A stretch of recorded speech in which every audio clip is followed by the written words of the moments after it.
ঘুমোবো আমি, ঘুমোবে তুমি, গল্প শোনাবে ঘুম পড়ি, হালকা আলো চোখ বন্ধ। চলো একটা গল্প শুনি। রাতের গল্প বাংলায়। আজকের গল্প আমের স্বাদ।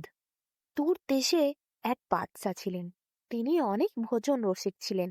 আমের ব্যাপারে তিনি লোকমুখে অনেক কথা শুনেছিলেন, কিন্তু কোনোদিন তিনি আমের স্বাদ গ্রহণ করতে পারেননি।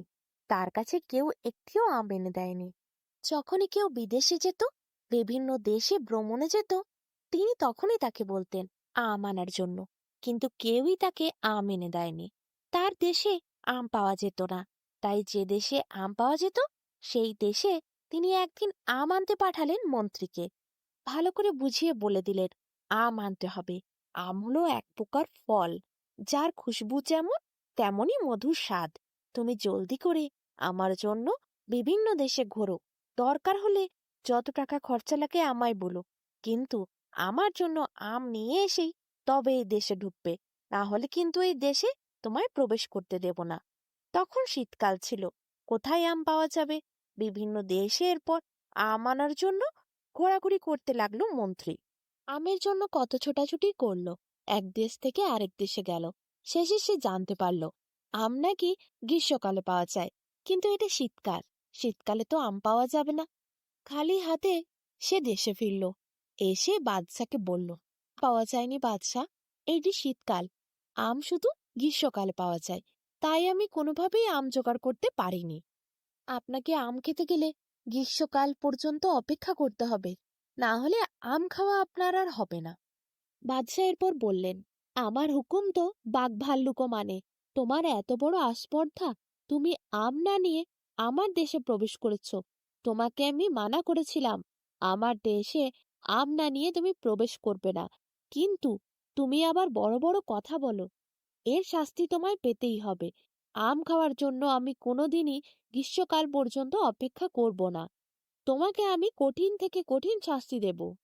মন্ত্রী এরপর বাদশার কাছে হাত জড়ো করে বলে, আমাকে আর কয়েকটি দিন সময় দিন।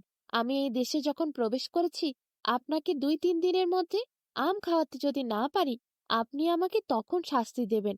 এতদিন আপনার রাজদরবারে থেকেছি, কাজ করেছি, এত বড় শাস্তি দেওয়ার আগে আমাকে আর একটি ছোট্ট সুযোগ দিন বাদশাহ। আপনার মন অনেক দয়ালু। বাদশাহ এইসব কথা শুনে মন্ত্রীকে বলে, ঠিক আছে, আমি তাহলে তোমাকে আরেকটি সুযোগ দিলাম।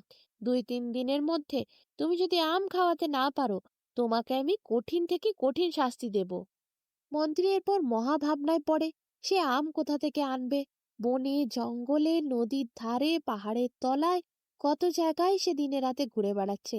প্রায় 2 দিন কেটেও গেছে, কিন্তু আম সে জোগাড় করতে পারেনি। পাবে কোথায়? দেশ দেশান্তর ঘুরে এসে যেখানে আম পাওয়া যায়নি, সেখানে এই দেশে কি আম পাওয়া যায়? এইভাবে ঘুরেও কোনো লাভ নেই। কিন্তু মন্ত্রী, সে নিজে স্থিরভাবে ঘরে বসতেও পারছে না। তার শুধু ভয় লাগছে, শাস্তির ভয়। জঙ্গলের মধ্যে কত গভীরে সে প্রবেশ করলো। আম গাছের দিকে তাকিয়ে দেখলো, কোথাও আম নেই, জাম নেই, কিছুই নেই। কোনো গাছের পাতার মধ্যে একটুও মুকুলও আসেনি, সব পাতা শুকনো। শীতকালে কি হয় আম? সত্যি উপহাসের ব্যাপার। কিন্তু কোনোভাবে তো আম খাওয়াতে হবে, না হলে প্রাণ তো বাঁচবে না। ঠান্ডা মাথায় একটু গাছতলায় বসে মন্ত্রী একটি বুদ্ধি ভাবল। ভালো করে তেঁতুলের রস আর চিটাগুড় একসাথে মাখিয়ে সমস্ত দাড়িতে লাগিয়ে নিল। তারপর সে বাদশার কাছে গিয়ে উপস্থিত হলো। দরবারে সমস্ত কাজ ফেলে রেখে বাদশাহ মন্ত্রীকে দেখতে পেয়ে জিজ্ঞাসা করলো, আম এনেছো? আম খাবো। মন্ত্রী বলল, বাদশাহ, আপনাকে এই সময় আম তো খাওয়াতে পারবো না, কিন্তু আমি একটি বিশেষ জিনিস এনেছি আপনার জন্য। আপনি আমের স্বাদ অনুভব করতে পারবেন। আমের স্বাদ কিরকম হয় সেটি আপনি বুঝতে পারবেন। বাদশাহ বলল, কিভাবে বুঝতে পারবো আম না খেয়ে আমের স্বাদ? তখন মন্ত্রী বলল, আমের স্বাদ কেমন হয় তা আপনি আমার দাড়িতে জিভ লাগালেই অনুভব করতে পারবেন। বাদশাহ আম খাওয়ার জন্য এতটাই পাগল ছিলেন, অত্যন্ত কৌতূহলী ছিলেন, যে তিনি জিভ দিয়ে সত্যি সত্যি মন্ত্রীর দাড়ি চেটে দেখলেন। চেটে দেখার পর তিনি বললেন, চমৎকার, এই স্বাদ তো অসাধারণ, খুব ভালো লেগেছে। তখন সভাসদেরা সবাই জিজ্ঞাসা করলো, বাদশাহ, কেমন লাগলো? মন্ত্রীর দাড়ি চাটার পর বাদশা বলল, চমৎকার খেতে লেগেছে, দারুণ স্বাদ আমের। বাদশা এরপর থেকে সকলকে বলতেন, আমের স্বাদ টক মিষ্টি সবকিছু মেশানো, বেশ সুন্দর, চমৎকার আমের স্বাদ। বাদশা এরপর দাড়িগুলিকে ভালো করে চেটে চেটে খেতে আরম্ভ করলো মন্ত্রীর। আর মন্ত্রীর দাড়ির মধ্যে সে গুড় আর তেঁতুলের স্বাদ ধীরে ধীরে বাদশা অনুভব করতে লাগলো। সত্যি আমের স্বাদ কেমন একটা আলাদা, কোনো সময় টক, কোনো সময় মিষ্টি। বেশ মজা পেলেন বাদশা সে আমের স্বাদ গ্রহণ করার পর। মন্ত্রীকে বললেন, যাও, তোমাকে আর শাস্তি দেব না, এখন আপাতত আমি আমের স্বাদ পেয়েছি, এতেই আমি খুশি হয়েছি। তাই তো বলি, আমার হুকুমে বাঘ ভাল্লুকও আসে, আর আমের স্বাদ পাবো না তা কি করে হয়?